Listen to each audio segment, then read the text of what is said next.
In this episode, we speak to Kaitlin Mogentale, founder and CEO of Pulp Pantry, connecting all the way from Los Angeles, California, in the United States. Pulp Pantry makes chips, but not just any kind of chips. They make the chips from the pulp that's left over after juicing vegetables. She'll tell you more about it, but prepare to get hungry. We go over her story, her experiences while building Pulp Pantry, the role of community, especially as a female founder, the role of branding, packaging, and marketing, the growth of her venture, and what's coming next in the food sustainability movement. Founders, especially female founders, you're going to enjoy this one. I just need to know who you are. Tell us who you are, where you come from, and what's your Pulp Pantry origin story. Go for it. All right. Well, I'm Kaitlin Mogentale, and I'm the founder of Pulp Pantry. Pulp Pantry is transforming neglected resources like upcycled juice pulp and turning that into delicious snacks with kind of the purpose of filling the white space in dry grocery. I think a lot of consumers today are looking for ways to add fruits and vegetables into their diet, but oftentimes fresh fruits and vegetables are not the most accessible or affordable food items, especially for families that are busy or on the go and can't cook for everyone. And so I really looked at the white space in dry grocery, seeing that hey, chips, cereals, like these types of products are usually made from highly processed ingredients. They're not very nutrient dense. And how can we take neglected ingredients like juice pulp to make vegetables and fruits more affordable and accessible to everyone? And so we launched a line of pulp chips this past year, and those are made from celery and kale fiber that's upcycled from juiceries. But personally, I actually had no interest or beginning in the food industry. I came from Chicago, Illinois, which is a city in the Midwest, obviously in the United States, and had this passion for marine biology and in environmental studies. I remember going to Women in Science Day and being just so blown away by the need for women scientists in the field. So I actually went to college to study marine biology and with the goal of pursuing a master's degree or of some sort and more research focus.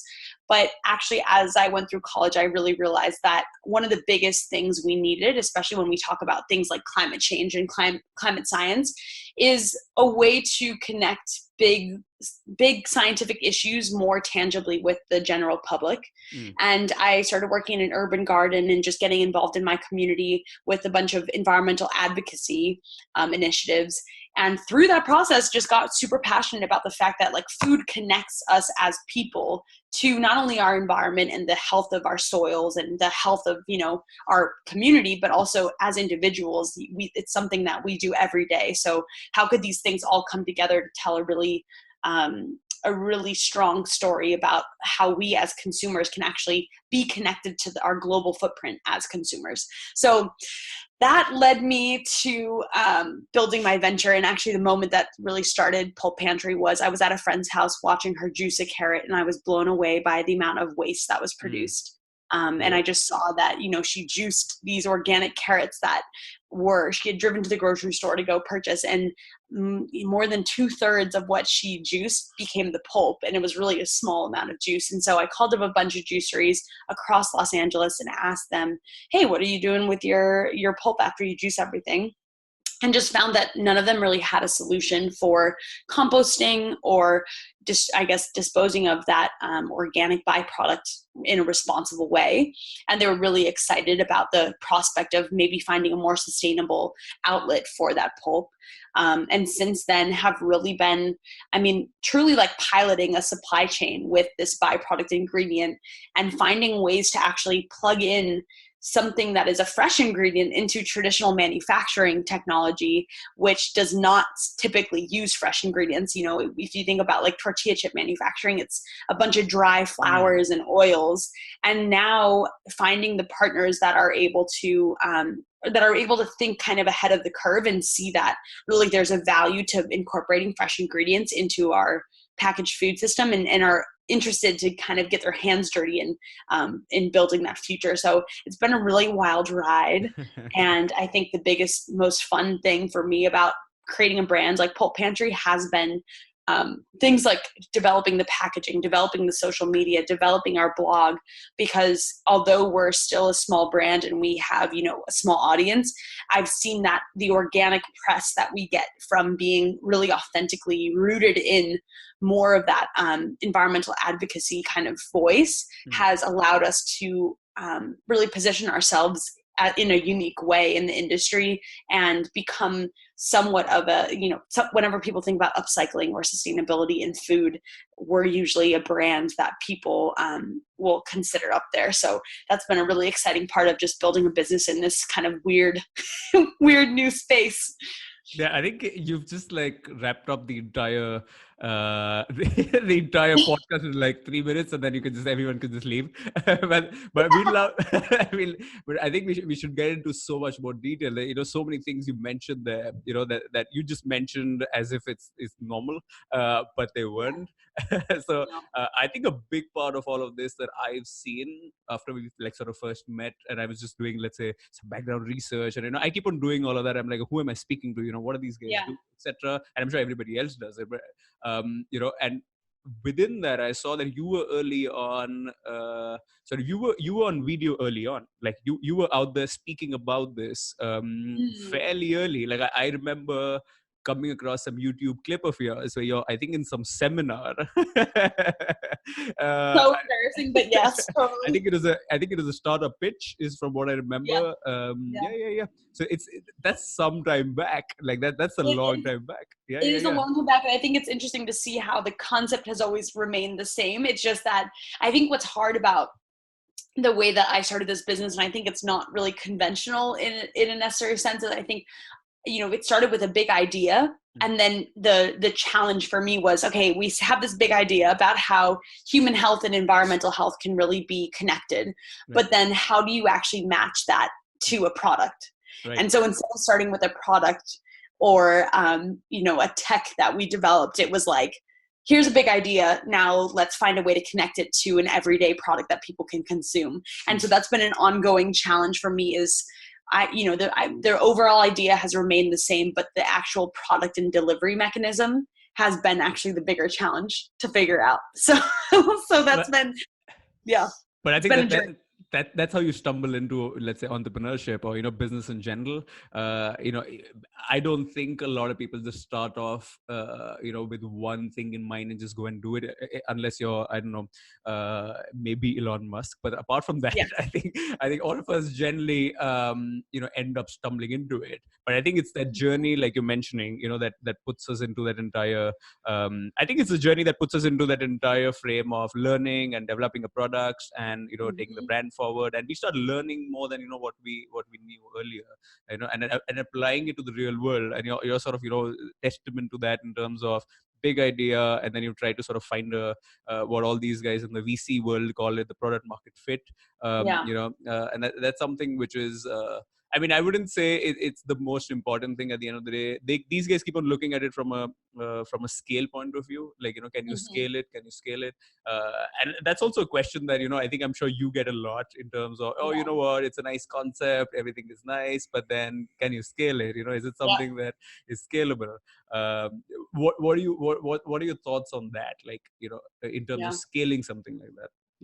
I think that's always the question that people definitely think of first. Like, how are you sourcing this pulp? And it's kind of funny because even for myself, like I did start on such a small scale where I saw the challenges with our supply chain and just the way that we're doing things. It's not the easy way to do things. So it does come with a significant kind of, you have to really think hard about like, what does this look like to keep on growing and supporting our supply chain, supporting our growth.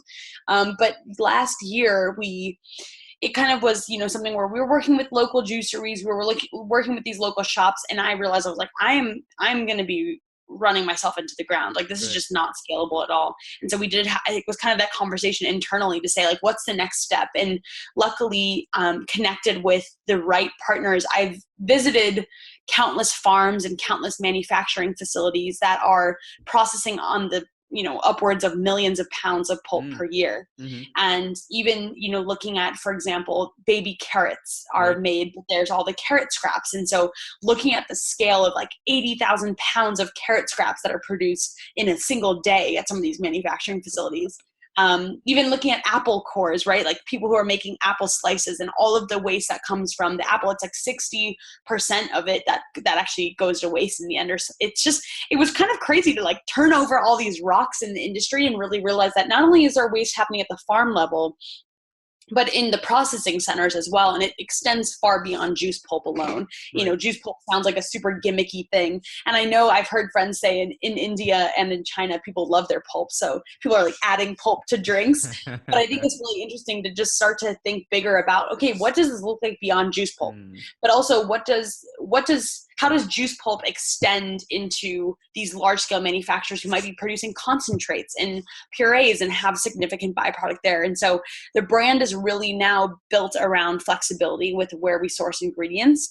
I think it's more about the fact that when things are processed in a certain nature, it only makes it easier for us to use as an input in as a raw ingredient in our products, but of course requiring further processing. So it's been really interesting, and I've definitely, when people ask me about scalability, I'm just like, listen, these juiceries are producing millions of pounds of produce, and I have a lot of catch up to do before I can collect all of that. And I think, moving forward and looking at future product lines, it's all about connecting with the right partners to make sure that you have viability with this. It's crazy. But it's also interesting because like the juicery partner that we work with now, who is kind of on that scale of like, yeah, we have over 1 million pounds of pulp every year that we're producing. Like in a single day, it's on the order of, 50,000 plus pounds. So I think one of the big learnings for me has been that this is a new process for everyone. And as long as I find the right entrepreneurs in those organizations that are really motivated to do something because they see the value for sustainability, we can figure it out. And so I've gone to those facilities. I'm very hands-on with my partners, and we just kind of look at like, what are the resources existing in the facility that we can use to make the collection process efficient? And how do we handle transportation, and how do we handle quality control and all of that? And I've been really lucky because I think today sustainability is at the forefront, and it's kind of the right timing for me because people really care about this stuff now. Whereas before it might have been more of a challenge to get people to even, want to be motivated to figure it out and tackle some of these issues together. I think it was a cool concept when you started it off with, like, I don't think everyone just paid that kind of attention, but now I think it's become a consumer driven, let's say, initiative as well. Yeah. And brands have started to also, the very large brands also now started looking at it across industries. It's not just, so now everyone wants to know whether, let's say, if they're buying a bag, where the material store sourced from. And I don't think it's limited to just like, the t-shirts that you're wearing or those kinds of things. Yeah. And, where's the fabric coming from, etc. And I think that entire source driven consumer demand is big. I mean, I think you're I would say you're getting rewarded for the persistence of being in the same space. I know. Yeah. And you know what, you'd consider it as something that you got, let's say, entrepreneurs think of that as, let's say, I don't think if it's got to do with my work. Like, I didn't do this, but then I'm just there's a certain sense of, I think I'm getting lucky with these things happening in the industry, but I think it takes a longer, persistent ride to be ridden first, that I think a lot of people don't do and don't understand. It's like the tipping point. I mean, if you've ever read The Tipping Point, and it's kind of, I mean, my dad is actually the one that was like, there's been so many times where I've been like, okay, I'm way ahead of the curve. People don't want to talk about upcycling. People don't want to talk about food waste. And today, yes, people, like, I'm catching up with the industry now because there's all these new terms being thrown out there, because it's industry agnostic, but it's like everyone's talking about the circular economy in fashion, in food, in textiles, but of course in automotive, like it is everywhere. So it's almost like I now have to follow along with that research that's coming out as of this year, this past year. But before, it really felt like I was kind of isolated in it, and I was trying to figure out what is the language, what is the messaging around this product, along with like a few other entrepreneurs who were kind of the early movers in the space. But it is interesting because like my dad was the one that, really got me turned on to the tipping point. I think in the times where it's been really hard and you wanted to almost be like, okay, if no one cares about this, I got to give up. Yep. But it is about keeping the persistence, because you're right at the corner of where you might turn, and there it is. Like there is kind of the light at the end of the tunnel. And so I am lucky that I have been to some extent, gifted with a positive disposition. And I think that's really helped me just like keep my head up while figuring it out. But I'm also so lucky because it gave me the time to get my bearings. And now I finally have a commercialized product that I'm ready to get off the ground. And it's happening at the same time that the industry is really looking for solutions like this. And so I see that the path of like the resistance, I guess, along the path is getting less and less as I go. And that's really exciting to me. So I feel more energized almost than ever before to just like push it out there now. It's ready. So I think it's the difference between when we met and now. I think that you exploring at that point of time, and you could see it in conversation. You could get a sense of it. Like, you know what, you're open to ideas, but you're not, let's say, the conviction level that you have right now wasn't as high. Like if somebody could have talked you out of it, is the way I look at it. Like somebody would come along and be like, listen, you know what, and to our conversation and talk you out of it. And it was possible that you would have been like, yeah, you know what, this makes sense. Because you could have gone either way with this. You could have been like, you know what, yeah, I mean, all of this is there, but it's too big for me. Or you know that self-talk that all of us have, and you know what, it's too big a challenge to take up, etc. And if companies don't do it, then what do I do? But then you, let's say, by design or by luck, you stuck on and you're able to sort of, let's say, recognize the opportunity today, and I think take it forward. Just to dial back, okay, I don't know to what extent it's clear in terms of what Pulp Pantry is. It's clear to me for sure. It's clear to you, but I think we went. Yeah, but tell us about like the product itself. Like, what is the product? Yep. I mean, so we definitely wanted to find ways that we could maximize upcycled ingredients. So like finding really sustainable ways to manufacture everyday food products, and thinking about not only what's regenerative to our soils, right? Like thinking about ingredients that really add back to the soils and that are produced on and not transported across the world, but actually that are grown kind of nearby. And so one aspect of Pulp Pantry is really thinking about sourcing sustainably, and that comes from the juice pulp and the upcycled ingredients that we use. It also comes from the partners that we have. One of them who also creates an upcycled ingredient that is made from organic soy, kind of a byproduct of tofu production. Okay. But then on top of that, it's not just the sustainability, but it's also thinking about, okay, what are sustainable ingredients that also pair health and wellness and nutrition? And so when I look at like juice pulp, for example, the reason why I'm so obsessed with juice pulp as an entry point, there's so many upcycled ingredients that we could use. But the fact is, Americans need to eat more fiber, fruits and vegetables. And so really looking at that as a specific ingredient that we need to consume more of, and how do we add that into our food in a really convenient way. So I guess like to kind of encapsulate it all, I mean, Pulp Pantry is basically combining the most sustainable ingredients that we can find with the healthiest and most nutritious ingredients we can find to create better for your body and better for the planet staples for everyday consumers. And for us, that means, looking at convenient products like chips and like cereals, and saying, how could we reinvent these products made from fresh ingredients and new and novel and more nutritious ingredients? And have you seen a shift with the let's say consumer right now, where it's become fancy to buy these things like commercially? Totally. Yeah. I think people Okay. want the story, and I think what I see with the product is like when people really catch on to what the brand is about. I mean, I see my customers pitching it better than I ever do, and it's like on Instagram or even like I've been in some of our stores before and heard a person telling their friend about what Pulp Pantry does, and like, oh, they take the juice pulp and they turn it into these snacks, and it's more sustainable and it also has more fiber and all that stuff. And I just see that and I'm like, they're doing it way better than I can, because of course I complicate it so much, and I'm like, I want to talk about all these things. But it's really cool to see that when you have a strong story, I think people who are aligned with that mission and that it speaks to their values, they're more willing to kind of tell that story for you. And it just kind of helps to keep that flywheel going. And that's the crowd which is, I think, talking about the sustainability side of it, and I think that that's become cool. But do you think it's also become, let's say, fancy to, let's say Mm, sitting at the airport, you have something which says kale and avocado or something, whatever the ingredients are, and they're normally like in these big these big type fonts, or like the big yeah, font. And you're like, you know what, this person's cool because they're having this kale thing, and I've never understood it. And it you're definitely, sitting there having fries, right? So, yeah. Oh my, do you think it's become cool for people to sort of use it as a style statement as well, compared to I think just the sustainability?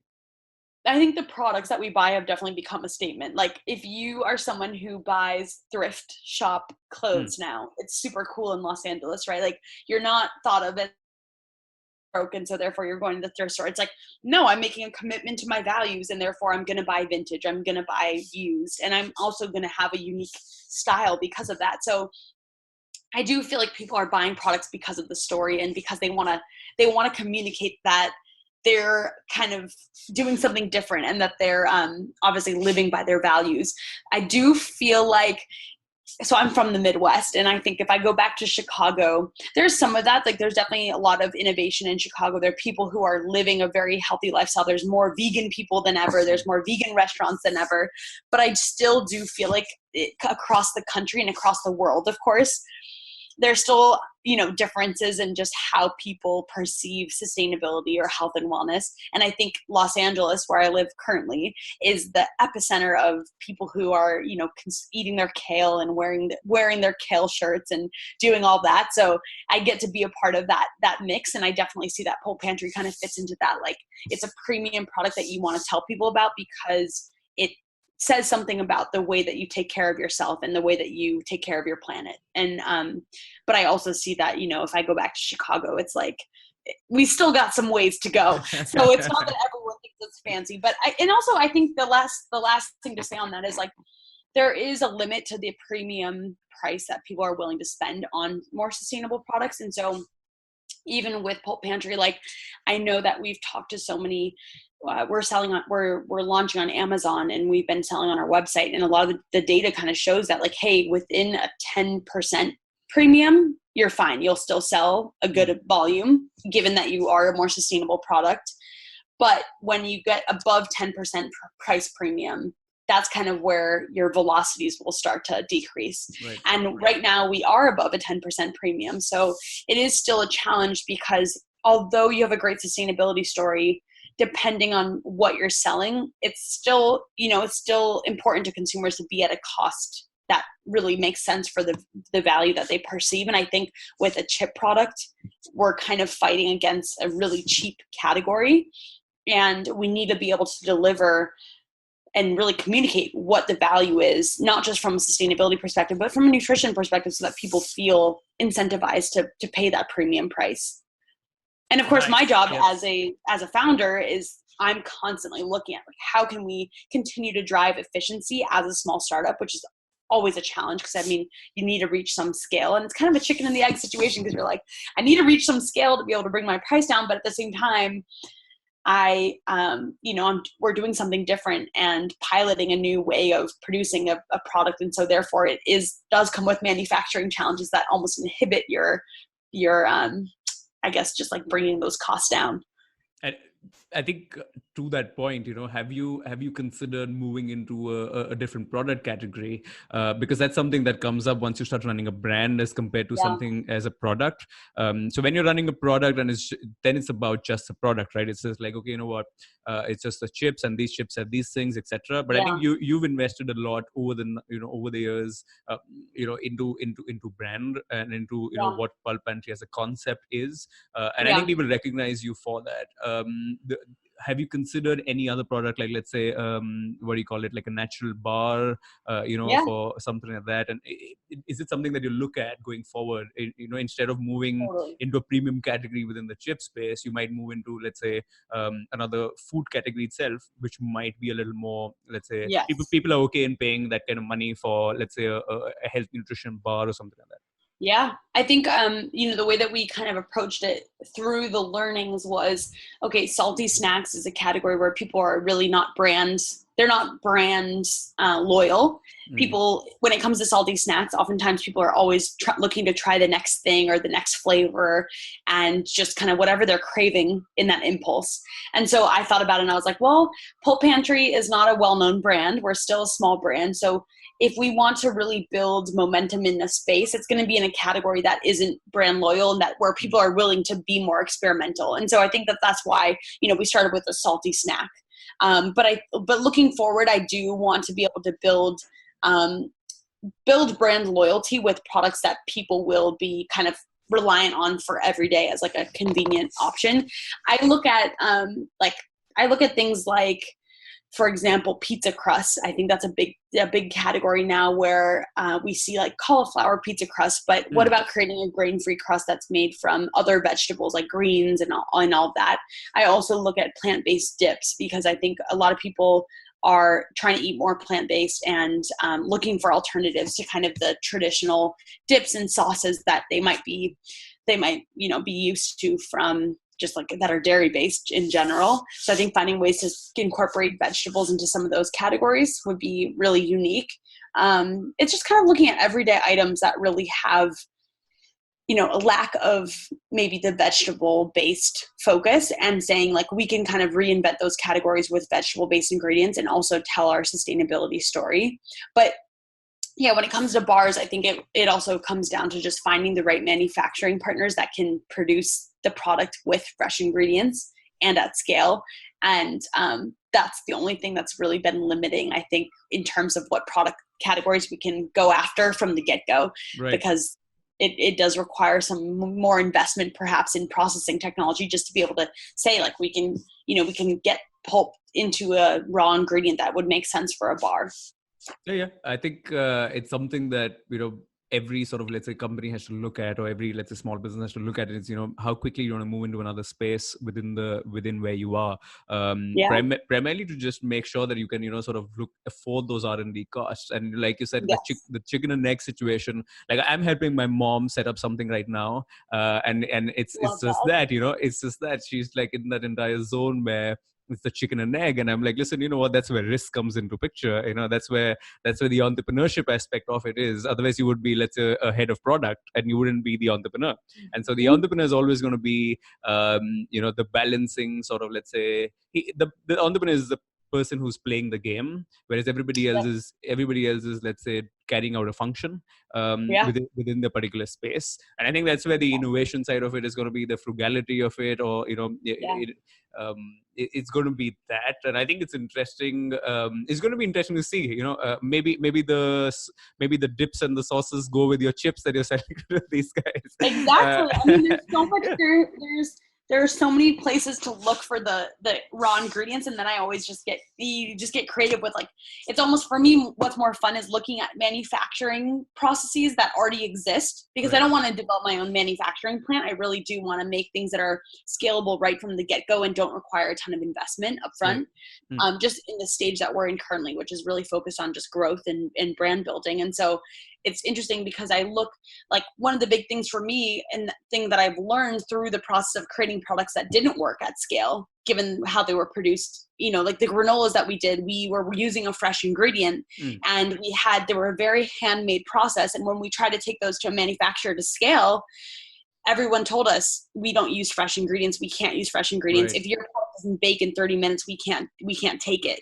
And our product took 2 hours to bake. So we knew that it wasn't going to be possible to get that bake time down. And I really regretted that I had spent so much time developing this product without really understanding what the manufacturing process would need to be at scale. Right. So from that experience, I really learned the hard way that, you have to kind of you have to compromise, because if you want to go about the process building into what a co-packer or a co-manufacturer looks like, you need to understand what that process looks like and understand if your raw materials are going to fit into that. So because we're doing things the hard way like that, it kind of limits, and it makes me realize, okay, moving forward, what are the product categories that we can attack that we know that manufacturers have equipment that will be able to handle our raw ingredients? Right. And it's kind of marrying both of the feasibility and the scalability with kind of that different process that we use to make our products. So it's been a learning. It's been a learning for sure. Yeah, nice. I think which brings you to the question on the entire Target, let's say, move that Yeah. you had recently. Can you tell us a little bit about that? What was the entire? Was it called the Food Innovation Program? That It wasn't actually food focused. It was just an incubator program run by the retailer Target, and they were amazing. It was just incredible because I was kind of in that transition phase, moving into the pulp chips that we had developed. But some of the big questions that were still up there were how to manage my co-packer and co-manufacturer, how to make the packaging maximize the packaging for communicating to a wider audience of customers. And on top of that, just thinking about our social media and PR strategy. And so Target had all of those resources in-house, and they literally had mentors that they paired us with that could answer all of those questions and who had deep industry expertise, both in food manufacturing and in general, like digital marketing and PR.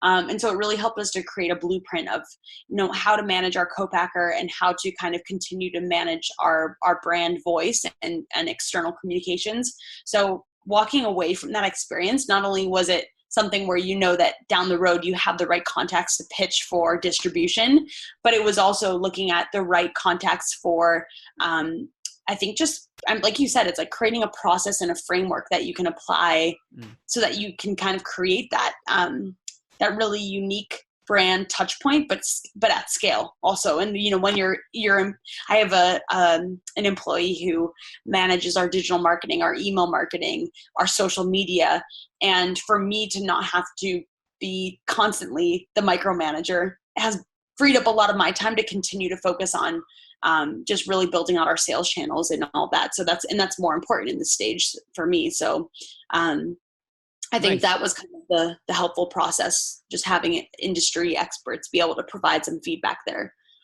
Nice. Do you think it's something that's led you to think clearer in the 100%. In terms of the process and yeah? Well, because I think that for me, I started to understand where the focus needed to be placed in order to ensure survivability, and also understanding that all of the activities that are on the periphery, like digital marketing, email marketing, the external communications, it's important, but it's not going to drive sales. And so if I think about myself, I'm like, I am the person that ensures this is survivability of the organization. So whether that's fundraising or sales development, that's where I need to focus my time. And external communications with our customers is something that we've already developed a relationship with our customers. We know what they care about. So now it's just about keeping that consistency and maintaining that engagement.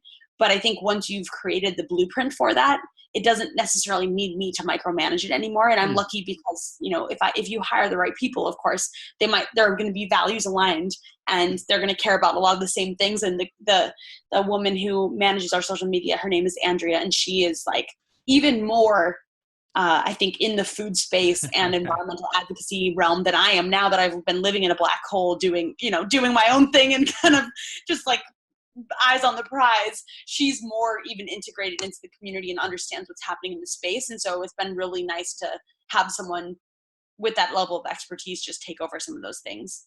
I think, it's kind of been transitioning out of a exploration phase into being able to say, okay, we have a fully commercialized product now. Let's really take it out there and run with it and find the right partners who can tell our story the way we want to tell it, with kind of that leaning towards sustainability and health and wellness as well.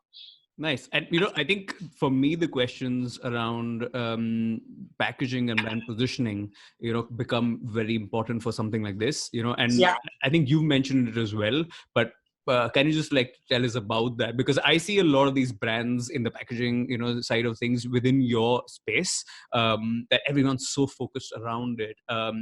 How's your journey been on that? What have you gone through? It has been a challenge because I think in looking back, I think that packaging, depending on your industry, if you're a consumer packaged goods, that should be one of the first things that you invest in. Once you really feel like you have your purpose down and you have your brand direction down and you have that innovation pipeline charted out, I think that that's one of the first things that that really is worthwhile of investment if you're really going to take this to, to a level of getting out there in the world and communicating with customers and being distributed, because we did not do that in the beginning. We were working with friends who would just design labels for us for free. I think it's fine to some extent, but you get to a point where, you start to get serious about distributing a product. And I think you really want to make sure that the story lines up with how you want to tell it, 5 years down the road. And so we finally did hire a branding agency to help us with our current packaging. And they were willing to work. I mean, it just kind of was being honest about what the budget was and really, where we felt like we were comfortable spending. Because I knew I wanted to invest in doing it the right way and work with a really professional partner to do it. But of course, as a bootstrap startup, I was like, I don't have the budget to spend $60,000 on branding and packaging, which is what I think is pretty typical in the space.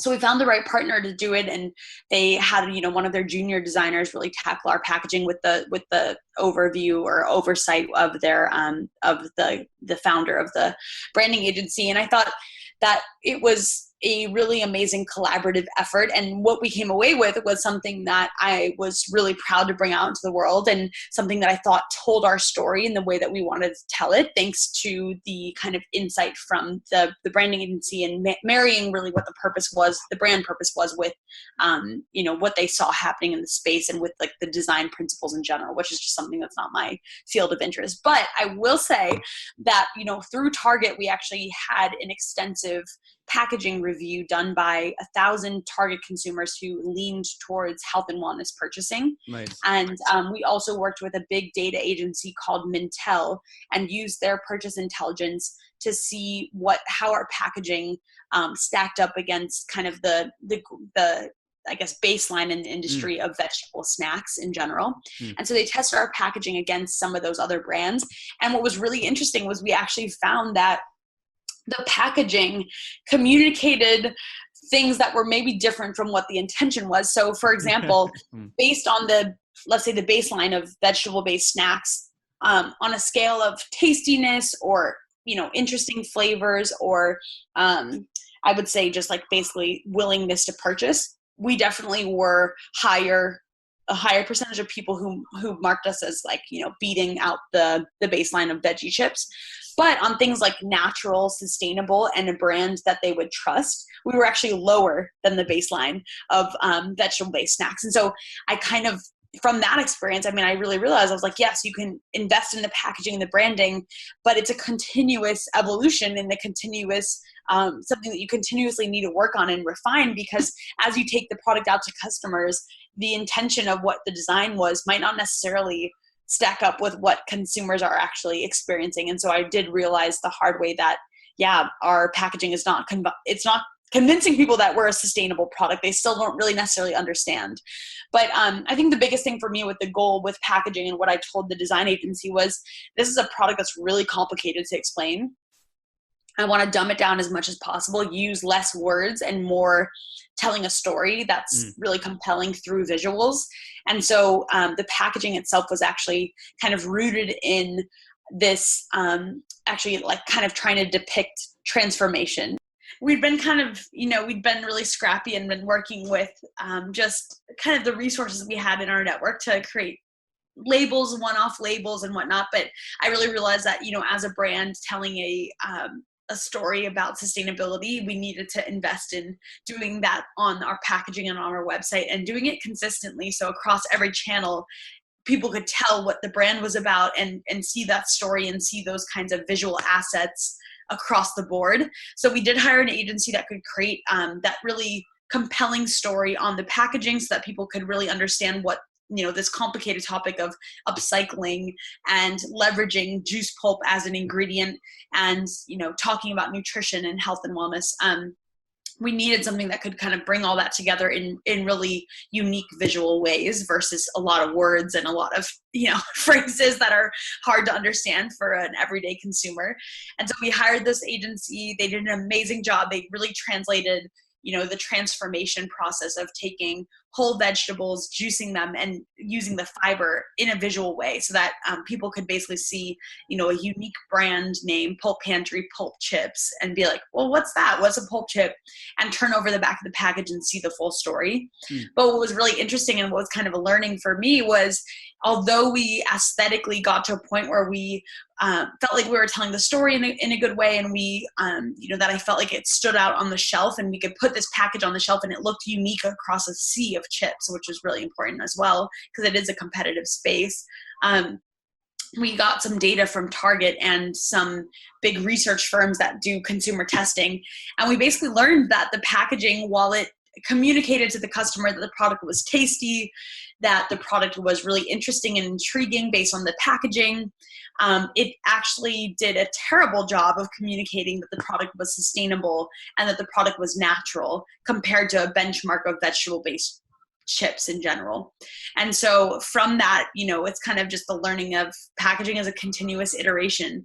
And although you might get it to a certain point that's acceptable, you're constantly going to be changing the messaging to best meet the customer. And you just have to be continuously getting feedback on really how people are perceiving the product based on, what you're displaying to them, because sometimes the message is actually not 100% translated in the way that you want it to be. And so it's an ongoing challenge, but I think we're in a really good place right now, just to be a unique product that people feel like picking off the shelf and that they want to learn more. And so that they're pretty willing to turn over the back of the package for the most part. But it's still a work in progress for sure. Nice. I think, so how's the investment on the branding agency side been? Like I don't know of. I mean, people keep on experimenting with it, but not a lot of people are willing to sort of make the investment on the branding agency side. But you think that's sort of paid off for you compared to what you were doing earlier? I think that it completely jump-started the brand and made it so that people could take it seriously, because I think I'm really grateful that I waited until this point to do it. But at the same time, because the brand concept was something we knew we wanted to run with, we just still hadn't really figured out the right product to run forward with. I think it would have been smart to build a brand identity around really the purpose and intention, and then build the packaging from there.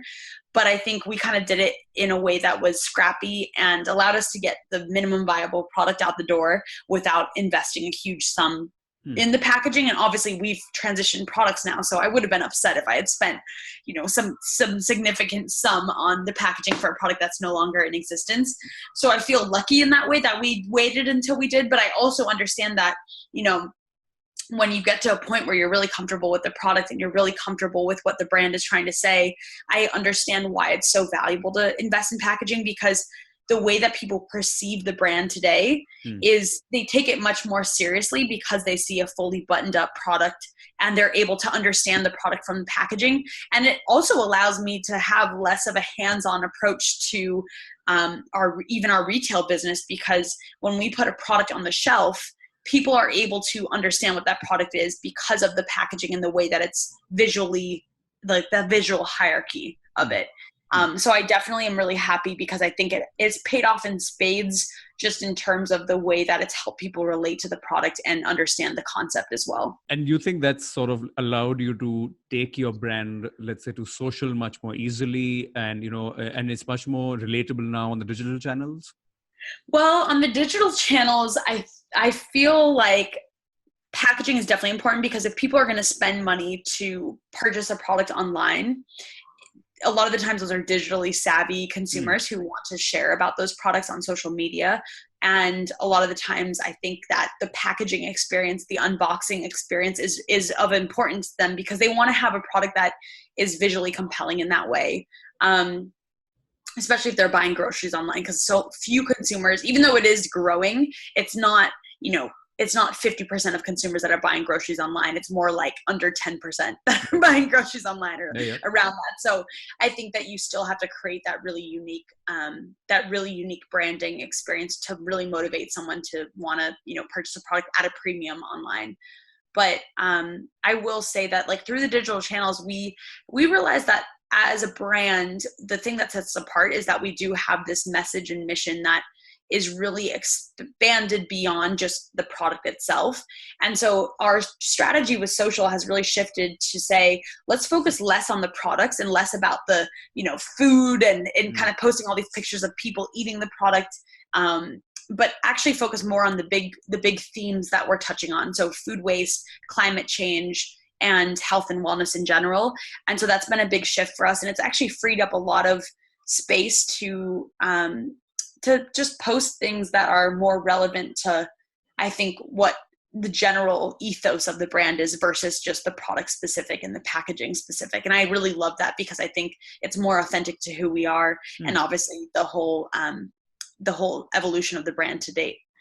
Yep. I think, but also, are you seeing, like, let's say the consumer now sort of, let's say, getting to know the brand online, but then going and purchasing it offline when they see it in a store?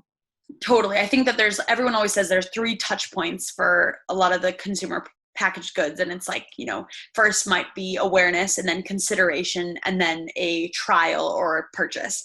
And so I feel like when you think about the digital channel, a lot of the times that's a really great awareness building channel, but it's not necessarily going to be your number one converting channel. But I do know that people see our ad and then they see our product in store. And we had a big Target ad that went out in October. I think it had 2.5 million views on this basically video that Target put out after the incubator program. And when people then saw the product in a store setting or in a hotel, they were like, wait a second, I know about a brand that's doing that. And then kind of put the pieces together to say, oh, wow, this is the brand that I heard about there. And if it's a trustworthy channel, then they're, kind of excited to give it a try. But it's totally about meeting your customer where they are and where they're comfortable purchasing those types of products. So it's made me think a lot about how does the online channel relate to the in-person experiences that a person might have and where they're more willing to kind of purchase grocery products as well. But I think this has come really, let's say, in the middle of a journey, maybe. But then I'm sure this was much tougher, when you were starting off. And even though you knew that, you need to go to, let's say, you need to be where the customer is. How do you actually go about doing that when you're starting off a brand or when you're in the middle of your journey? Yeah, it's so hard because I think a lot of, you see brands today and a lot of them, instead of doing retailer promotions in store, will actually say, hey, I would rather do a digital coupon and do a digital coupon that drives people to your store, but is allowing me to tell my brand story in my own unique way online. And so it kind of helps also with data, right? Because brands want the data of who are the customers that are actually purchasing my product. And when you have just a promotion in store, a lot of the times you don't have access to that data. Right. So I think it's really interesting because as a startup, you don't necessarily have all those points of distribution where it makes sense to do a digital couponing, but you can still see what the customer journey is through very small budget social ads. And through that process, you can see how people are interacting with the brand. You can get them to be motivated to perhaps join your email list. And I think in small ways, you can kind of understand then what their offline habits are based on just collecting that data and getting people more and more engaged in the brand from the get-go. So it's been definitely online has been focused more on awareness, and it's not even about a big budget campaign. It's just about really having that rich data and going deep into who our customer is to understand then how we can communicate that to retailers and build better awareness campaigns with our retailers as well. I think it's a pretty fair sort of way to go about it. But I'm sure you've matured along the way in your approach to this. Did you experiment with a lot of ways to do it early on because you didn't really know how to go about it? Yeah, I mean, we definitely early on, we definitely put a lot of emphasis, and I still put a lot of emphasis on digital, but for conversion. But I think I started to realize, I was like, it's kind of unrealistic for me to expect someone to go to my website to buy a bag of chips. That's just not the way that a customer behaves. When we buy chips, we're used to going to the grocery store and buying all of our groceries in one. And so it started to help me understand that my channel strategy and my distribution is actually more important than my promotion strategy. And so instead of thinking about, running social ads and having a huge budget on social, maybe it's about building brand awareness, but driving people actually to Amazon or to another online marketplace where they can buy multiple goods at once and bundle an order in that way, because the grocery category by nature is not something that people are willing to just kind of spend on, a big budget on chips and pay for shipping and all that. But if it were something like maybe a unique clothing brand or, a really specialized like tech gadget, maybe then people are willing to go to your website to buy a higher price item. So it really is like, you have to be realistic in that way, because of course we love our brands and we believe that they are doing the coolest thing out there. And so we think idealistically about how our customers are going to respond, but it takes a little more understanding, I guess, where people are shopping and in their shopping behavior to get the right investment strategy into your marketing. Nice. And then have you considered something like because I think I came across the sauces on subscription or something like that. Yeah. And that's something that always sort of tickles my mind to think about, how differently can you position your entire plans and pricing side of things. So, except for just the pricing, positioning, packaging, all of that, have you considered sort of moving into something like that for your product? I think, but I also think about that in terms of online marketplace partners. So we have a partner with called Bubble Goods, and they do kind of Gen Z focused food products, and they have a kind of rigorous certification process similar to like a Whole Foods here. And they do have a subscription where people can, again, bundle different groceries that match their values, and they can create subscriptions for individual products. But the way that would work would be, of course, reducing the shipping costs based on having those products in a bundle together. So we do subscriptions through them. We'll do subscriptions through Amazon where you get a discount for a monthly subscription. And I think that that's definitely more, more accessible for people than maybe creating that through our own website as well. Okay. And has the pricing been something that you played around with, overall? And I'm sure you have, but, how has that journey been on pricing? Because everyone gets a little lost on that as well. Everyone looks at, what my cost price is so and so, but do you think, and that's where everyone starts off with, so they mark up on their cost price, but how is that sort of, more, they also look at competition and then sort of, try and discount to the highest premium offering. That's another sort of concept that people use. How have you sort of gone about into a pricing thing?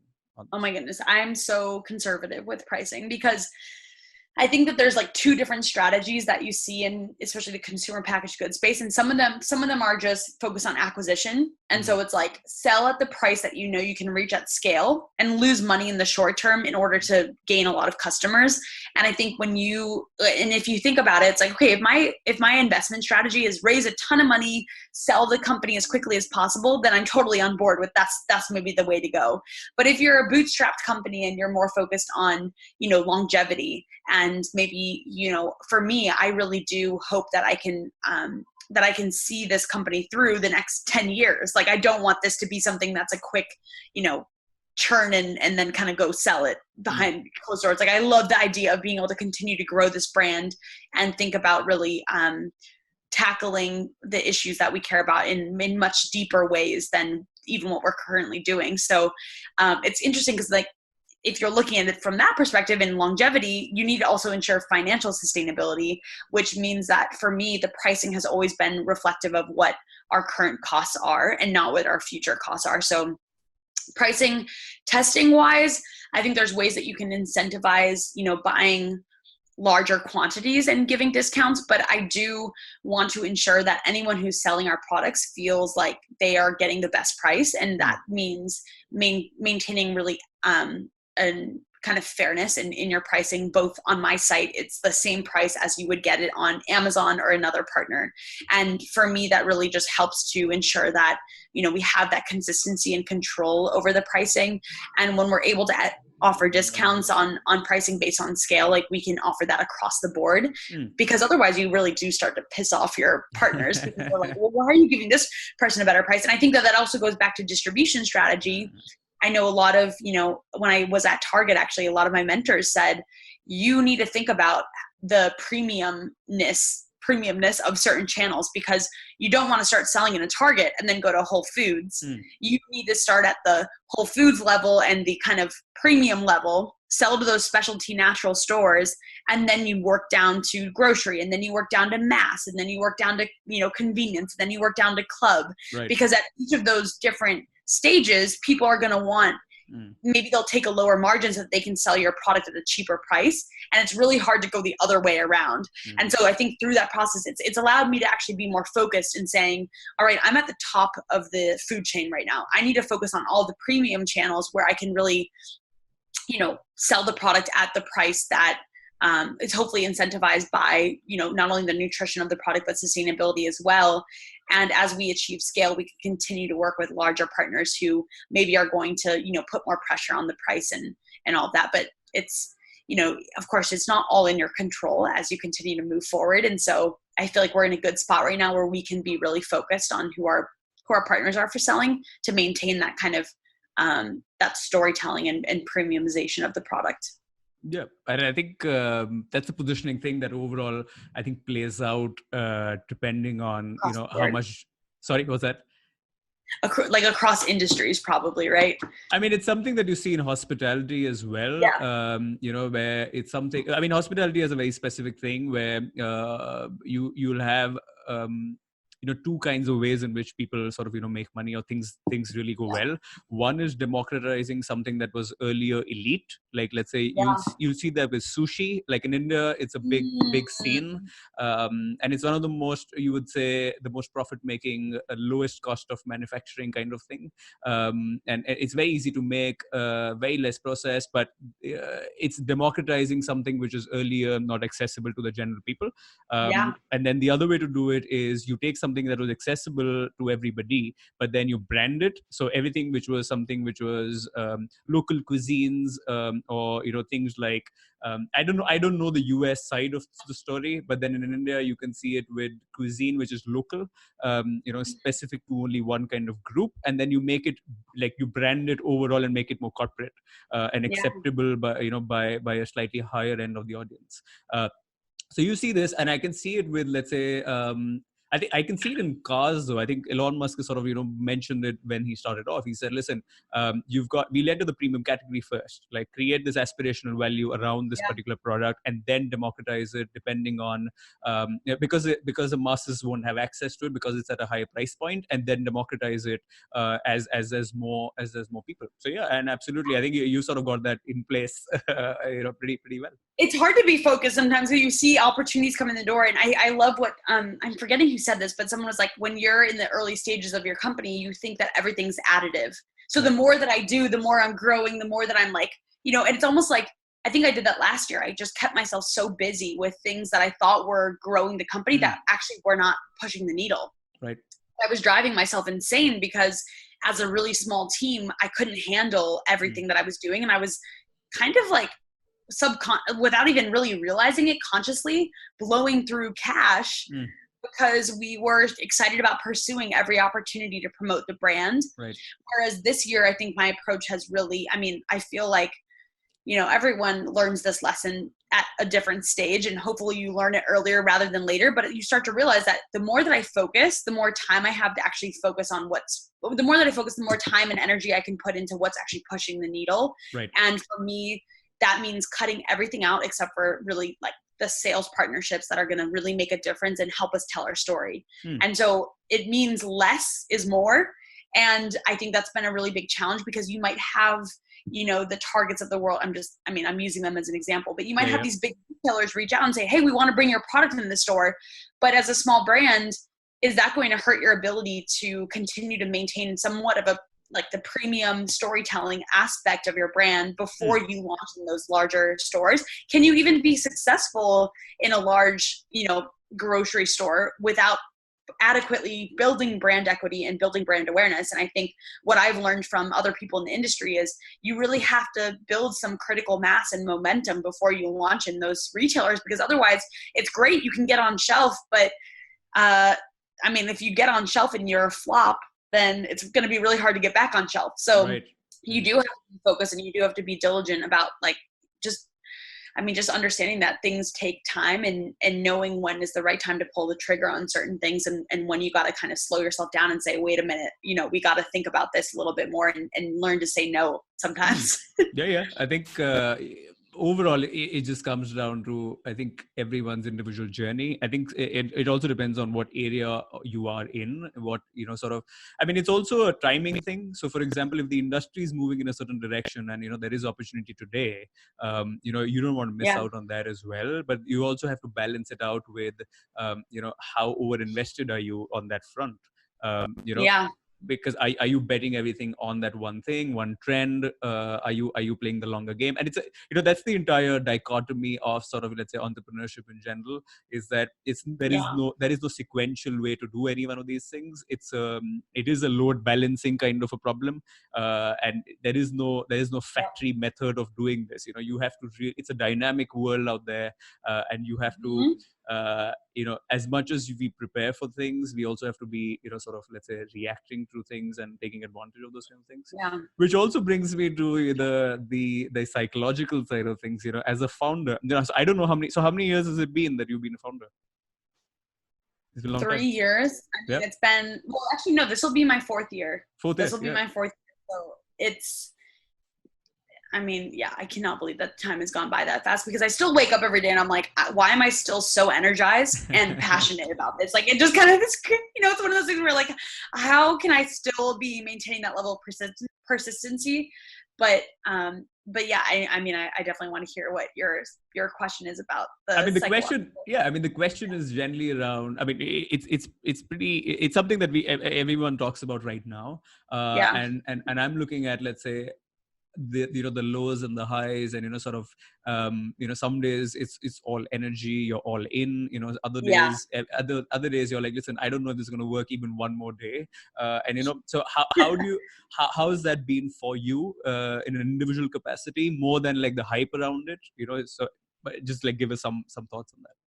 I think that the biggest learning for me has been, like, you oftentimes, when you're in this like work hustle mode, your instinct might be to isolate or to overwork yourself and just to put in the hours, because you think that putting in the hours means that I'm making progress and I'm going to beat my competition or whatever it is. And I've really realized that the entrepreneurs that I respect the most really do incorporate some level of balance. And thinking about you and your running hobby, like, you invest in that because you know that it's not only good for your physical health, but it's good for your mental health. And it gives you a kind of high level view of really what you're doing and how it fits into your life trajectory. And I think as a founder, like, you as a person and your level of happiness and your level of contribution to society is also dependent on your own personal health and well-being. And so I think I've just started to put that together, where it's like, I am a balanced human. I'm a human who, I love people, I love my family, I love my friends, and I want to invest properly in building those relationships, because they also help me to understand what's happening in the world outside and help me keep in touch with really how consumer mindset is changing, even just by interacting with the world and kind of being present there. So I definitely realized that I'm like, you know what, it can be a deep, dark hole when you start to get into that isolation mode and you're kind of constantly focused on just like overworking yourself. But the more that I actually am out there engaging with people and being present for events and going to networking opportunities, the more that actually the doors open to opportunity to reinvest in my business. And it also just helps me work smarter. So it's not necessarily working harder, but working smarter. And I think, again, it's really hard, because sometimes you have to beat that voice in your head that's just telling you, oh, you don't have time to do this. You don't have time to invest in going to that networking event. You've got to focus on finishing this task at hand. But it's like the number one thing that makes the world go round is the people you meet and those experiences that you build in the real world. And I think constantly, I'm proven time and time again when I don't want to show up at an event, or I don't want to go meet up with a friend because I'm like, I have to finish my work.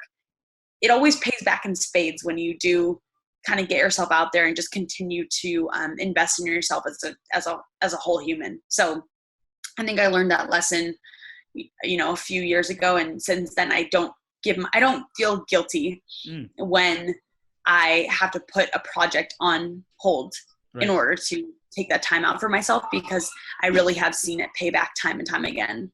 Nice. I think it's something that, do you also think it's a switch that you have to make, where you start off, you're the only one who's working on the venture, maybe like friends and family and a few other people.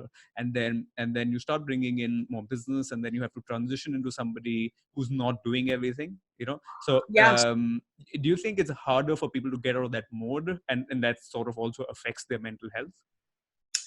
Totally. I mean, I see that. I have a lot of friends who are, I'm sure with you too, it's like you have a lot of friends who are in the same realm and are starting companies. And I think every single person is really upfront about mental health and the fact that, there are a lot of times of struggle, and oftentimes it's like, those are the hardest times to ask for help. So I think it's really important to have a support group already kind of in check, where even when times are good, just to keep on checking in and making that a habit, because when things get rough, it becomes pretty imperative that you haven't isolated yourself, and that you've really built out that network that can support you. And I think, I've had friends show up for me in times of need, who are friends that really are in the same industry as I am, and who are able to, just help out in small ways that can really overcome some of the obstacles and challenges that we all face as entrepreneurs. But I wonder what your journey has been. I mean, I'm sure the running helps you, get out of your head a little bit and just kind of get moving, because that always is such a big help. But I wonder how you kind of even formed that habit of doing that, because I think that's not a usual thing for a lot of entrepreneurs. Yeah, I think my take on that is, I think you need a healthy mix of both, and what running or taking up something which is challenging, does for you is, you get a sense of self autonomy. This is something which is a requirement, when you go for very high distance ultra running, like very tough terrains. Like when you go to races where there's a qualifying criteria, normally it's not the distance, it's that you have to have a proven self autonomy record, and that's something that I learned very early on, which was, if you can navigate by yourself through different terrains of whether it's running or whether it's life or whether it's entrepreneurship, there is a sense of what do you call it, like a buffer that you hold with your, like there's a sense of endurance that you can bring to different parts of your life if you are someone who's taking control of the situation, however good or bad it is. And that's, sort of running gives me that, along with along with everything else that comes from preparation and preparing for a large event, and going into something that's sort of impossible to do when you register for something like that. But definitely the sense of self autonomy beyond the community aspect of it allows me to do it, because what you also have to realize is, if there is no community in that moment where you need them, then you have a different problem. Is you may not, in certain situations get that, or or they won't understand what you're going through. Like, for example, shutting a business down is one of the hardest things a founder can do. Or getting into a venture is also one of the hardest things. We take a call on, because you're committing so many years to it. But those big calls, nobody will understand. Like letting go of some employee, or bringing in somebody, or making a large investment into plant and machinery. That is something that nobody's able to replicate for you. I mean, they can be there for you in the sense of, let's say, just a comfort level of them being there. But and it's also self-talk that you're doing when you're speaking to these people. It's like you're speaking to them, but you're actually talking to yourself and convincing yourself of whatever you're doing, relaying it back again. So for me, it comes to a strong sense of self-autonomy is that that's required in the entrepreneurship realm. If you take it as a game, then it's something that as a player of the game of entrepreneurship or business, you need as a skill. right? That you will have days and months and sometimes years where you're the only one who's navigating this, and everybody else is there, but then you still need to navigate it by yourself. So it's interesting, I always find different ways in which people look at this. Our common friend Sabrina has a view to the balance side of the story as well, and she talks about culture and those kind of things. I mean, whenever I need a pick me up, I'm like, that girl is a go-to, because she has been through it all, right, and she's overcome it all. And I think it's really amazing to see, just to have friends who, really can share experiences like that, but also kind of keep their head up. Like, I mean, she has such a great perspective on life and persistence and all of that. So she truly inspires me. And I think having her as a peer, but also as somewhat of a mentor is absolutely incredible. And you think, so, that was something that I want to ask you about is, community in general. I think I see a lot of your posts around people who are from your industry, and you don't see that often in very, in different industries. You don't see that often where people interact with other people whom they may be competing with also in some situations. And do you think that's something very specific to your industry, or it's something that you see across? And how important do you think that's been for you? I think it's been extremely important, but I also feel like it's actually more common, I think, for female entrepreneurs, because I think that a lot of the women in the consumer packaged goods industry especially understand that this industry is, like many industries, dominated by men. And I think we all understand that the more that we share resources and kind of share our experiences, the more that we can lift everyone up. And so it just feels like camaraderie. And I know that a lot of my female entrepreneur friends are actually the ones that have introduced me to most of my business partners, whether it's like we share resources with digital marketing expertise, with even interns or past employees. I mean, they have been some of the most supportive people. And I don't know, there's just something about, I think it's just like that kind of collective feeling that we owe it to each other to do that has allowed it to be such a strong community. And also, like, I definitely see myself as an organizer in a lot of ways, and I love organizing people to come together. So one of my greatest, joys is really bringing female entrepreneurs together to have, even whether it's like a breakfast get together or a luncheon, or even just like sharing events that are happening around town. I have my kind of go-to crew of girls who are founders, who will also, be my wing woman at events. The only other thing I would say about community, on top of being the female entrepreneurs, and how I think it's really created this space where, even if it is me who's organizing or whatnot, we're giving back to each other in a way that's, there is a lot of value. But I've also seen things like accountability circles work really well. So you meet people at events, and maybe you're, off in the distance, and you don't get to keep in touch as much as you'd like to. But every once in a while, we have these pods of accountability circles that we just started doing for a thing called Summit that I participate in. And it's basically going through it's essentially like therapy, where you get to go through and you talk about, what are my key issues right now, and what do I really need help with? And then from the resources of, like, let's say a group of 7 people, everyone pulls together, hey, I can introduce you to this person who might be able to help with that. And so I think things like that, where, you're keeping in touch with people, but you're also actually creating a structure around how you ask for help, helps to keep people accountable for asking for help and also providing help. So I think that's been a really helpful thing. And the last thing I would say about building community, I absolutely love one thing that my mentor and I do. And he was the owner of the first kitchen space I ever worked out of. And he actually, he told me, he was like, I want you to start investing in hobbies outside of building your business. And he was like, what do you want to learn? And I knew that he was a woodworker. And I said, I really want to learn how to do a little bit of woodworking and really get into something that takes a long time to build, but then you see the final result and it's something you can actually use and incorporate in your life. And it kind of goes back to what you were saying about autonomy, like owning a skill that really is kind of a life skill that's valuable and worth learning. So me and him have weekly woodworking meetups, and I'll work with him for 4 hours a week. And it's I never really realized the benefit of creating that kind of structure around even a mentorship, because he's my mentor, and I don't get to see him as much because I don't work in his kitchen anymore, but every single week I get to go to his house and do some woodworking with him.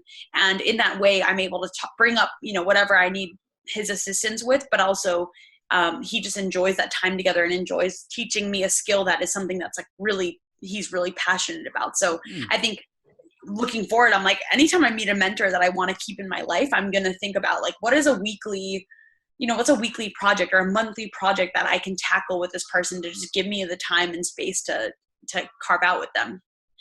I think, I don't know who is the person who was listening to. I think it's one of those Y Combinator early stage investment guys. And I'm forgetting his name, but then he was talking about this, that, most founders that they meet, have this thing around either an endurance, most successful founders that they were looking at that, and they were looking at how, what's the common thing between a lot of founders that become successful at the end of all of this is that they have something outside of the business as well that they try to pursue. And it's normally around something which is a challenge or something that they haven't done otherwise. I think it resonates really well. I think if someone's listening to this and looking for something to do, either get into what is that, wood carvings or wood chopping, what is that? No, it is. It's like all of the. It's like we just made shelves in a nightstand, and we're working on a desk. So it's like a ton of really fun projects that you get to feel really accomplished at the end of it. And same with running, right? Like, you finish a run and you're like, wow, I didn't even know I was physically capable of doing that. But I think it's an emotional journey. Like, I almost cried thrice in that 57 kilometer thing. It was that tough, and it was and more than the tough, it's overwhelming as an experience. So absolutely, it happens to me often in races where you should give up, like physically and mentally. Your body and your mind is already telling you, but there's something that's really getting you going in there, and that's where the goal thing of it comes into play, where I always relate it back to the larger scheme of things. And for me, if I'm running a half marathon, that's a preparation for the 111 that I'm doing. And so I need to make sure that my half marathon is in place. So even on days that I don't want to run the half marathon, I'll run it because I know it's going to be important for me on the 111. Which is also a good question for you, is like, on your days when you're not really feeling it, what's getting you going on this one, right? I even tell myself, like, when it comes to, for example, working out, but this kind of goes with everything. I think, well, first of all, it's about not feeling guilty when you have those days where you're like, I need a break. And actually giving yourself a break will teach you that when you're on it, you got to be on it. And I think there's days where I have like so much energy and I'm ready to tackle everything, and I will just work myself, and I'm like, hey, I have the energy to do it today. Let's go hard. Let's push it through.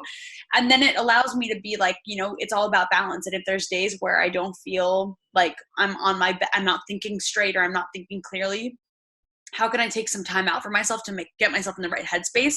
So whether that's like reading something that's inspiring and maybe not even related to my business, or just taking time to make like a cup of tea and just sit outside and just or go around on a walk around my neighborhood. But when it comes to working out, what I always find, and my friend and I were just talking about this, it's like, if you tell yourself, I'm going to work out for 30 minutes every day, that might not be realistic. Right. But if you tell yourself, I'm going to work out for 5 minutes every day, it's really easy to get yourself going for 5 minutes and have that goal. And then sooner or later you realize, oh, it's been 5 minutes and I can still go for 25 minutes more. So I think it's kind of just like finding ways that you can be really kind to yourself in a sense, and give yourself like patience and time, and also like little bite-sized kind of bits of motivation. We're all battling against human nature, and it's really hard to figure out how our brains work and how to motivate ourselves to do the things that we want to do, because oftentimes, we're fickle creatures, and we're not always machines and on it 100%. So it's just finding ways that we can work with our mindset to get in the right headspace. But I'm sure, I don't know, I actually would love to hear your answer to that, because I'm sure you have like a regimen or something that you follow just to keep in check with your training schedule. And I would love to take some pointers from you, my friend. Right. Okay, I like the way you turn this one around on me. But, honestly, I sure you're the better person to answer this question. I think you're being kind on that one, but in general, I think I just listen to my listen to my mind and my body. I have days where I can't really go with the same intensity that I did, let's say, for an entire month or maybe 6 months. And these happen often, and people don't actually see it as that. They think it's an exception. For me, it's all deliberate. It's not something that I was built for. So everything that I'm doing, let's say whether it's entrepreneurship or whether you're running on business or running or these kind of things, I know the context. I know that the background is that I'm not built for it, right? And I know, and keeping that in mind is important. Like when I'm running, I know I'm and getting into a bit of technical more than philosophy. So I'm very let's say a focused student of the detail when it comes to these kinds of things. So, and I respect it. Like, for example, when I'm running, I know that I can't run at, let's say, 4 minutes a kilometer. Is because that's for other people to do, not for me. And so I'll set my boundary, which is, around something that's acceptable to me, and then live within that space, so I know why I'm running. I know why I'm doing, let's say, the business that I'm doing. And that allows me a little more breathing room. So even if I do want to take a break for, let's say, a couple of days or let's say a day or so, I'll do it. I mean, I don't think it's, I think you have to, like you said, you have to allow yourself, you have to allow yourself something like that to happen. I love that. Yeah, because I think it's a longer journey than people understand it is. It's more of a life thing than this quarter or this month. And at the firm we try and do that as well. I mean, of course, you have to go hard on the days that you have to. But on so many other times that where I feel my employees are need a break, or I can sense something, I'll just be like, what, take a break, or you can come in late tomorrow or something like that. And I think just to respect it from that perspective is important. And individually, absolutely, you have to take a break when you have to take a break. I'm a little more harsh on myself though, to be very honest, on how much how much of a break do I take, because I think someone like me, I do get carried away with it. So I can be like, what, I'm out all day having meetings, but then I shouldn't be, I should be. So I sort of always come back to auditing it. But at the end of the day, I think there's no perfect way to do it. So, so, just do what works for you. And, like you're saying, I think, if you balance it out with the other side of the story as well, be kind to yourself, but also be a little more self-auditing in that sense, and be like, listen, you know what, you aren't working as hard as you should be. And there needs to be that sort of shift as well, from the very cozy holding a cup of tea in the hand and that kind of life that you have, to really drilling back into it, because I think you can float. And again, I think this is another thing that I picked up from somebody else, that you should always keep yourself in check when you start to float around in life, and when you start to float around with your business. And I keep a check on that. So keep yourself in check. I love that. I'll have days. I'll have days, but I don't get carried away by it. I think I think we're capable of much more than what we sort of think we are capable of. And I think by trying to resort to these things around comfort again and again, we are actually cutting ourselves short. By actually being like, oh, I'm missing out on something. I need a massage, or I need this, or I need that. I need to sleep. I get that, but rest as much as you need. But there's a difference between resting and actually being, let's say, getting carried away with it. And rest comes by a lot of work that you put in, and not by just resting for the sake of resting, right? I mean, I definitely struggle with that, because I see, at least like amongst my peers, a lot of it is it's like Netflix and chill is a culture thing, and I'm not about that at all. And I think that for me, rest means actually like what is regenerating my energy levels, what's regenerating my like just inspiration and motivation. So you have to kind of, I think when I think about keeping myself in check, it's keeping myself in check as to what am I consuming that's positive and additive for myself, and what's actually like you said, kind of going down that rabbit hole where you can kind of overdo it. And I think that a lot of the times, like social media or entertainment can be overdone in a big way. And so I'm very careful about limiting my consumption of things like that, because I do feel like the more that I invest in just taking time out to like write or read or seek out sources of inspiration that are really additive, the more that I really do feel that regeneration. Whereas like if I'm spending the same amount of time, on social media or watching some Netflix show or something. Like that to me is not actually, that doesn't actually make me feel like ready to jump back in and get back in the game. It actually just kind of makes me feel, I don't know, brain mush or something. So Right. it's like, Yeah. you have to kind of pay, like you said, you have to pay attention to your body and think about, it's not just about like, oh, I'm not doing anything towards my work right now, so therefore I'm resting. It's like, no, but you actually have to pay attention to what is my body saying and how am I responding mentally and emotionally to what I'm consuming in the time that I'm resting, right? And so in that way, we do have to be more regimented about just self-control and making sure that we're doing things that are really actually contributing to just overall well-being. Yeah, absolutely. I think everyone has their own way of doing it. Jocko Willink is somebody who everyone sort of looks at as a Navy SEAL guy, and then he talks about like discipline equals freedom, and I get it. I completely get it, because I know, if I'm able to sort of discipline myself a little more, I'm able to sort of, let's say, perform better at work, because I'll only give 10 minutes to something that needs 10 minutes. I think a lot of us as entrepreneurs in general get carried away. We'll be sitting on that one packaging design for maybe 8 hours where it only should be taking 20 minutes. And that's something that's very hard to do as an entrepreneur or as somebody who's running their own business, because you're the only one who can audit your time, right? Everybody else will be told what to do, but for you, because you're leading the pack, you have to be very careful in how much time you're spending on what, and literally every single thing that you spend time on is justified. It's justifiable, right? It's something that 20 minutes of something, sure. 2 hours of the same thing, sure. You can say yes to everything, and it just makes sense at the end of the day. You need more sleep, go for it. But at the end of the day, it's that dichotomy of the entire picture is where.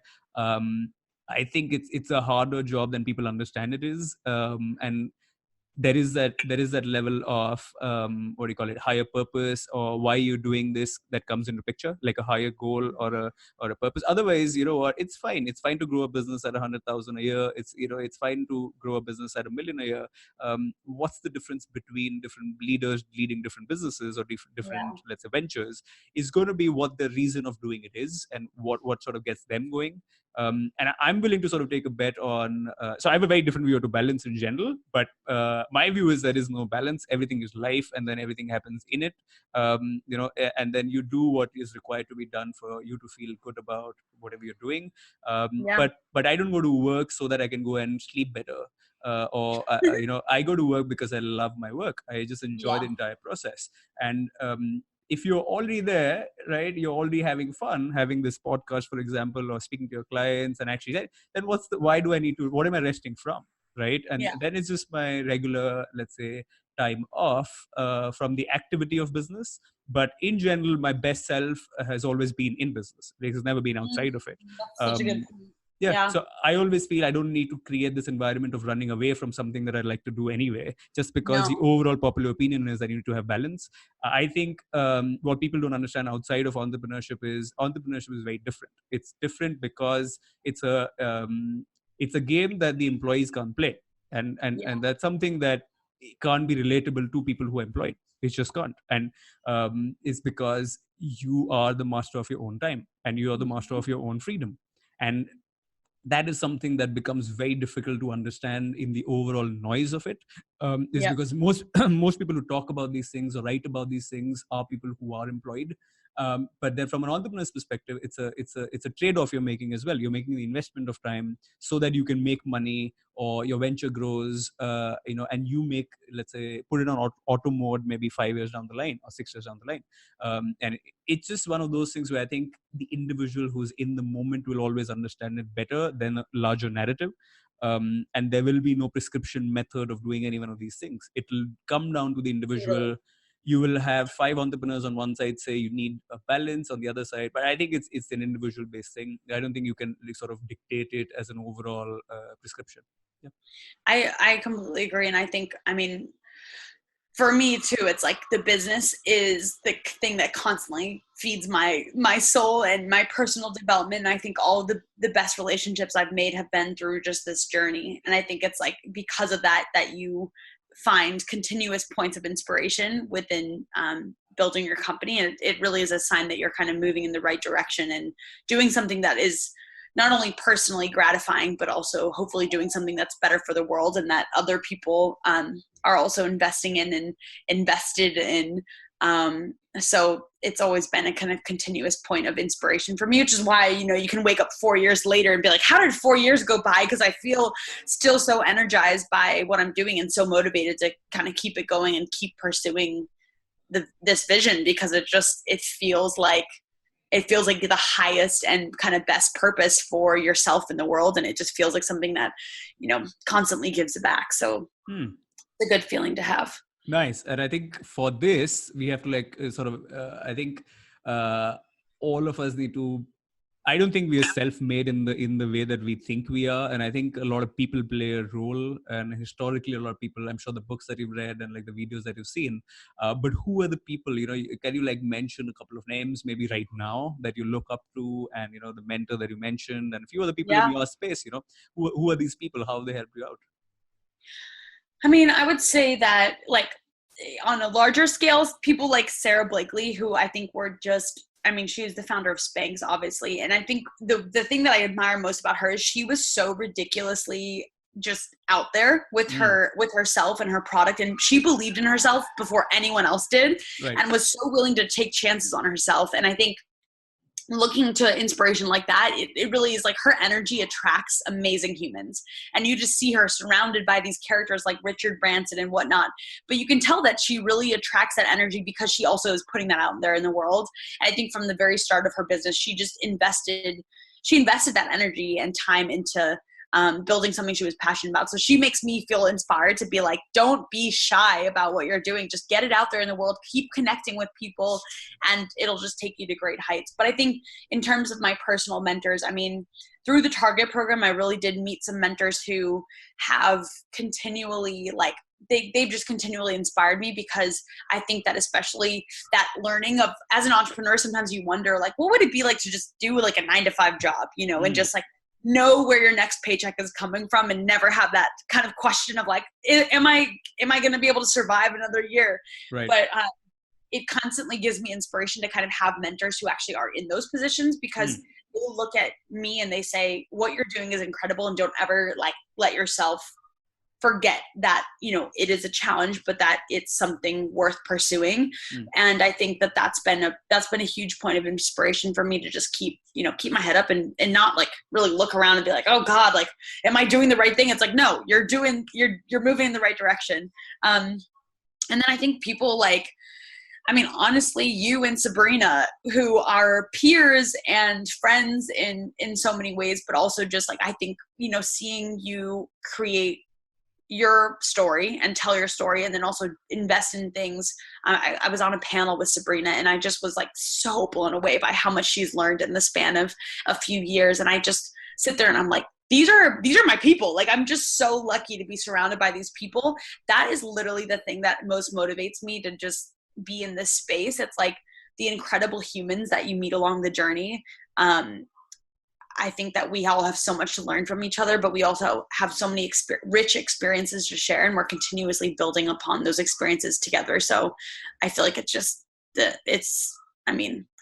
mentorship comes in so many forms, and I think the best ones are honestly the ones that are closest to you.